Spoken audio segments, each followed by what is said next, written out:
ಬೆಂಗಳೂರಿನಲ್ಲಿ ಫುಟ್ಪಾತ್ ತೆರವು ವೇಳೆ ಜಿಬಿಎ ಅಧಿಕಾರಿಗಳ ಮೇಲೆ ಹಲ್ಲೆ, 10 ಜನ ದಾಳಿಕೋರರು ಅರೆಸ್ಟ್, ಓರ್ವನಿಗಾಗಿ ಶೋಧ. ಎಲ್ಲರನ್ನ ಬಂಧಿಸದಿದ್ರೆ ಧಾರಣಿ ಫಿಕ್ಸ್ ಎಂದ ಜಿಬಿಎ ನೌಕರರ ಸಂಘ.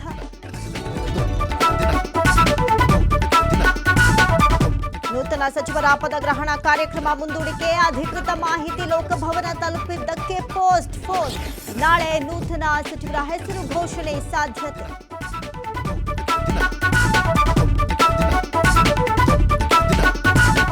ಇನ್ವಿಟೇಷನ್ ಕಾರ್ಡ್ ಕಳಿಸೋ ನೆಪದಲ್ಲಿ ಸೈಬರ್ ವಂಚನೆ, ಓಪನ್ ಮಾಡ್ತಿದ್ದಂತೆ ಲಕ್ಷ ಹಣ ವರ್ಗಾವಣೆ. ದೇವನಹಳ್ಳಿ ಅರಣ್ಯಾಧಿಕಾರಿ ಸೈಬರ್ ಠಾಣೆಗೆ ದೂರು. ಜೈಲಿನಲ್ಲಿ ದರ್ಶನ್ ಭೇಟಿ ಮಾಡಿದ ವಿಜಯಲಕ್ಷ್ಮಿ, ನಟಿ ರಕ್ಷಿತಾ 1 ಗಂಟೆಗೂ ಹೆಚ್ಚು ಕಾಲ ಮಾತುಕತೆ. ಭೇಟಿ ನಂತರ ಪ್ರತಿಕ್ರಿಯೆ ನೀಡಲು ನಟಿ ನಿರಾಕರಣೆ.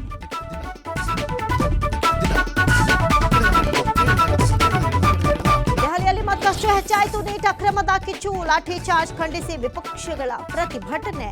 ರಾಹುಲ್, ಸೋನಿಯಾ ಸೇರಿದಂತೆ ಹಲವರು ಪೊಲೀಸರ ವಶಕ್ಕೆ.